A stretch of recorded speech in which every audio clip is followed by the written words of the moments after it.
ना सिर्फ पूरी दुनिया के अंदर बल्कि आप अगर जरा क्लोज उस सर्कल को कर दें तो मैं कहूंगा जी कि शायद वो मुंह दिखाने के लायक नहीं रह गया साउथ एशिया में और मिडल ईस्ट में।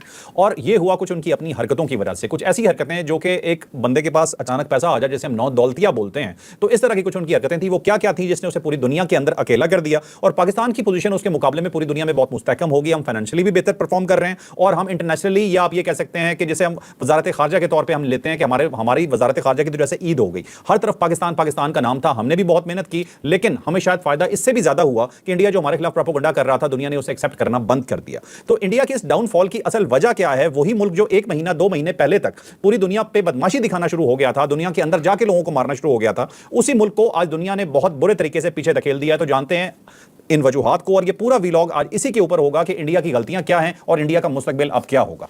अब देखो, इंडिया का जो इशू है ना, फ़र्क वो 3-4 इशूज़ हैं। एक तो इंडिया, उसको सब कॉन्टिनेंट कहा जाता है कि आधा एक कॉन्टिनेंट है या एक कॉन्टिनेंट का एक बड़ा हिस्सा है, और इसको अगर कॉन्टिनेंट से अलग भी कर दिया जाए तो पूरा कॉन्टिनेंट हो सकता है पूरा है, क्योंकि उसकी वजह यह है कि इसका इतना बड़ा रेडियस है कि आप अगर उसको नापोगे तो वो पूरे का पूरा आप समझो ऑस्ट्रेलिया के बराबर हो जाएगा। ऑस्ट्रेलिया की आबादी वैसे कम है, तो सब कॉन्टिनेंट इसलिए उसको कहा जाता है, ठीक है। तो उसके अंदर देखो 7 कंट्रीज़ हैं इस वक्त, बल्कि अफगानिस्तान को मिला लें तो 8 कंट्रीज़ हैं, क्योंकि अफगानिस्तान का बहुत सारा हिस्सा भी कभी इंडिया का हिस्सा होता था। वहाँ ये जो सारा पोर्शन है इसके अंदर हिंदू कम्युनिटी थी। अब जो हिंदूज़ हैं उनके कुछ रिचुअल्स हैं। एक रिचुअल तो ये है कि वो पानी पार नहीं करते, बिलखसूस समंदर तो बिल्कुल पार नहीं करते। अच्छा। और जो ब्राह्मण हैं इनके, वो तो बिल्कुल समंदर को पार करना पाप समझते हैं, बल्कि वो दरियाओं को पार करना भी पाप समझते हैं। तो वो समझते हैं कि क्योंकि हमें दरिया की इस साइड पर पैदा किया गया है तो हमने इसी साइड पर रहना है। तो ब्राह्मण ये समझता था कि अगर उसने पानी को पार कर लिया तो बहुत बड़ा पाप हो जाएगा। समंदर तो वो समझता था कि बिल्कुल पार होने वाले।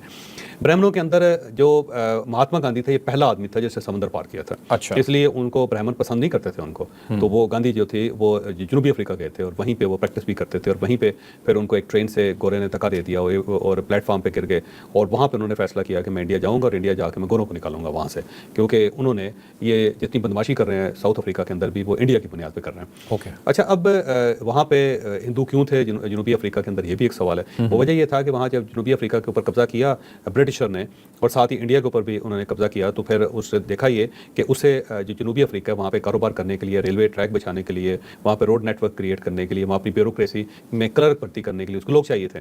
तो उसने ये महसूस किया कि जो जनूबी अफ्रीका के लोग हैं वो ज़रा सुस्त हैं, वो काम नहीं करते, तो वो उस लेवल पे ब्यूरोक्रेटिक वर्क के अंदर इन्वॉल्व नहीं हो सकते जो इंडियन हो सकते हैं। तो वहाँ से फिर उन्होंने जो इंडिया के अंदर मुसलमान थे और उसके साथ साथ जो हिंदू थे उन सबको इंसेंटिव दिया कि आप जनूबी अफ्रीका जाएँ।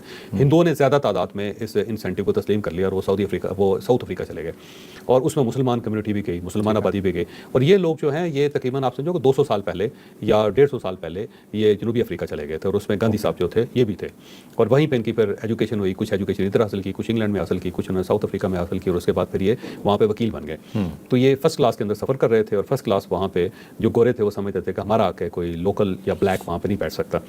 तो इनको जो इंडियंस हैं उनको कुली कहा जाता था, आज भी वहाँ पे इनको कुलीस कहा जाता है, क्योंकि ये रेलवे के अंदर कुली भर्ती हुए थे साउथ अफ्रीका में। अच्छा। तो इंडियन पाकिस्तानियों को कुली कहा जाता है आज भी। अच्छा। तो ये स्लैंग है और उनको बुरा भला कहना हो तो कुलीस कहा जाता है इनको कि कुली है, क्योंकि उसकी वजह जो वहाँ पे रेलवे हुआ था, आबाद या बना था, तो उसके अंदर इंडिया के मुसलमान और इंडियन हिंदू जो थे वो कुली के तौर पे काम करते थे ज़्यादा तादाद में, तो आज भी उनको कुलीस कहा जाता है। ठीक है। तो जब उन्होंने गोरे ने देखा ना कि महात्मा गांधी जो है फर्स्ट क्लास में बैठा हुआ है और वो इंडियन है, तो वो उसने बड़ा शाउट किया। उसने कहा तुम है कौन? उसने कहा मेरे पास ये टिकट है। तो उसके बावजूद जब एक प्लेटफॉर्म पर गाड़ी रोकी तो उसने धक्का देकर उनको बाहर फेंक दिया, और वो प्लेटफॉर्म पर गिर गए गांधी साहब। तो सूट पहना हुआ था उन्होंने, उसको सूट पहनते होते थे वो। ठीक है। तो बहरहाल उनको इतना बुरा लगा कि वो साउथ अफ्रीका से निकल के इंडिया आ गए, और यहाँ पे फिर कांग्रेस को ज्वाइन करके फिर उन्होंने एक पूरी तहरीक चलाई और गोरों को निकालने में उन्होंने बड़ा अहम किरदार अदा किया।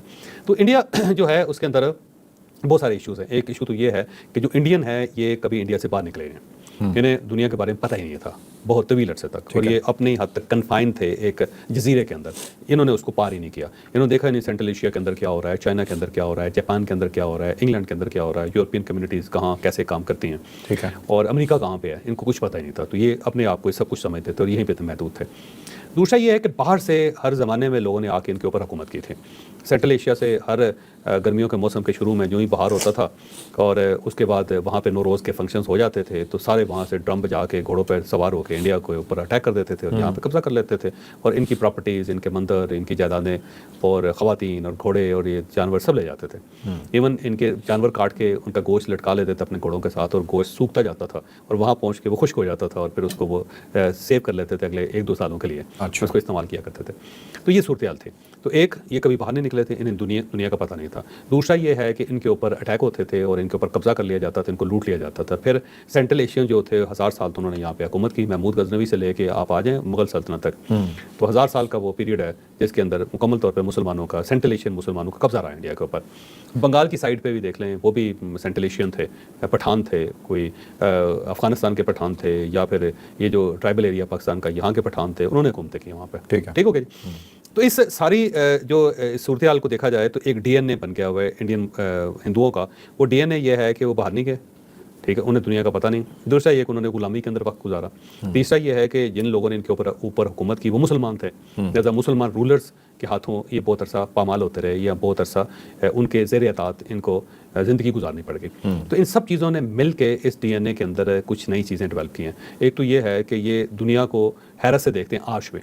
किसी जगह चले जाएं ना आप, मसलन आप यूरोप में चले जाएं, अमेरिका में चले जाएं, आपको इंडिया दूर से नजर आ जाएंगे, पाकिस्तानी जरा डच रहे होंगे जरा ऐसे, और इंडियन जो होंगे ना बड़ी हैरत से देख रहे होंगे चीज़ों को, आंखें उनकी कभी दाएं जा रही होंगी, कभी बाएं जा रही होंगी, बहुत ज़्यादा खाइफ होंगे गोरों से, और उनके सामने सबमिसिव होंगे, और इसलिए कि वो बड़े लेट निकले हैं बाहर, तो रेड कलर को देख के, वाइट कलर को देख के उसके सामने दब जाते हैं। ठीक है। तो ये एक इंडियंस की ये इशू है। दूसरा ये है कि मुसलमानों के खिलाफ उनको नफरत है, और उसलिए भी नफरत है कि 1000 साल तक तो मुसलमान फेंटा लगाते रहे इनको, और वो इनके हुक्मरान रहे हैं।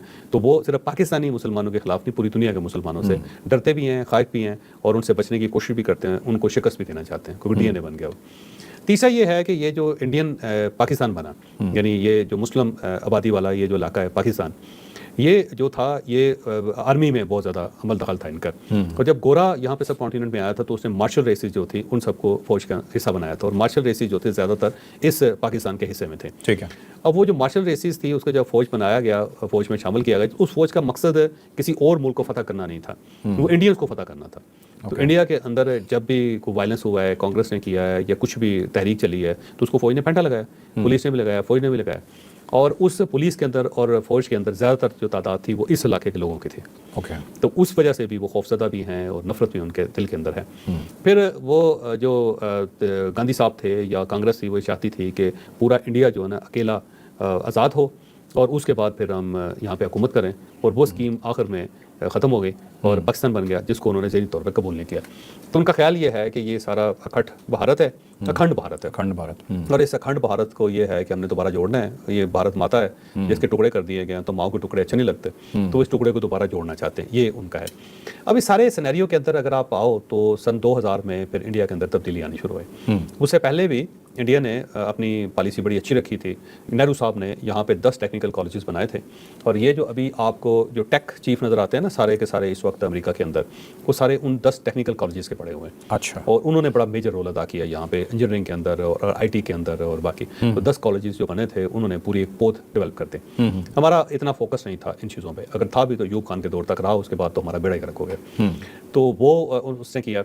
फिर उसके बाद उन्होंने अपनी पॉलिसी बड़ी तगड़ी बनाई। यहाँ पे जो खानदान थे इनके बिजनेसमैन खानदान, वो पुराने थे, गोरों के ज़माने में बने हुए थे। ये जितने टाटाज हैं, परलाज हैं, ये गोरों ने बनाए हुए थे। और फिर सबसे पहले जो इनका काम था वो शिप ब्रेकिंग थी, फिर शिप मेकिंग थी। मसलन ये जो सूरत वगैरह का इलाका है ना, ये सारा गुजरात काठियावाड़ का इलाका है, सूरत उसको कहते हैं। तो वहाँ पे जब गोरों के शिप आते थे तो वो उसको ब्रेक करने के लिए उन्होंने यहाँ पे एक इंडस्ट्री बनाई। तो वो उस इंडस्ट्री की वजह से फिर सूरत के अंदर पैसा आना शुरू हुआ। फिर उसमें उन्होंने कहा कि बड़ा यूरोप से जहाज़ बड़ा महंगा पड़ता है, तो यहीं पर बना लिया जाए। तो फिर यहाँ पे जहाज़ बनाने के कारखाने लग गए, बहरी जहाज़ बनाने के। तो वो टाटा और बरलाज और ये सारे जो थे उस जमाने में बने, और ये सारे पारसी हैं। अच्छा। और उन्होंने ये सारा बिजनेस संभाल लिया, क्योंकि पारसियों के अंदर काम करने का बड़ा जज्बा था। तो उसके बाद यहाँ पे बिजनेस में उन्होंने बड़ा एक्सेल किया। लेकिन उससे पहले जो इंडिया की पॉलिसी थी वो बड़ी टाइट थी। वो हर चीज़ अपने कब्जे में रखना चाहती थी गवर्नमेंट। वो कहती थी चीनी भी हम देंगे आपको, आटा भी हम आपको देंगे, राशन कार्ड होते थे उस जमाने में। बाहर से चीज़ों के इंपोर्ट करने पर पाबंदी थी। यहाँ पे जो उनकी गाड़ियाँ बनती थी, लोकल बनती थी, बड़ी फजूल गाड़ियाँ होती थी, वही गवर्नमेंट के पास होती थी, वही पब्लिक के पास होती थी। तो बाहर से ना गाड़ी इंपोर्ट हो सकती थी ना कोई और चीज़ इंपोर्ट हो सकती, तो टाइट रखा हुआ था इंडस्ट्री को। लेकिन मनमोहन सिंह का जब दौर स्टार्ट हुआ, जो वजीर खजाना बने, तो उन्होंने अपनी इकॉनमी को खोल दिया। और ये जो इकॉनमी को खोला गया, ये मियां नवाज शरीफ ने पाकिस्तान की इकॉनमी को खोला था। चुंगियाँ ख़त्म कर दी, उन्होंने इंपोर्ट पे इजाज़त दे दी, उन्होंने यहाँ पे इंडस्ट्री लगाने की इजाज़त दे दी। उसको देख के ना कि पाकिस्तान ने तरक्की करनी शुरू किया, तो मनमोहन सिंह ने फिर वो पाकिस्तान के इस जो प्लान था उसको मॉडल को कॉपी किया, उन्होंने रेप्लिकेट किया इंडिया के अंदर।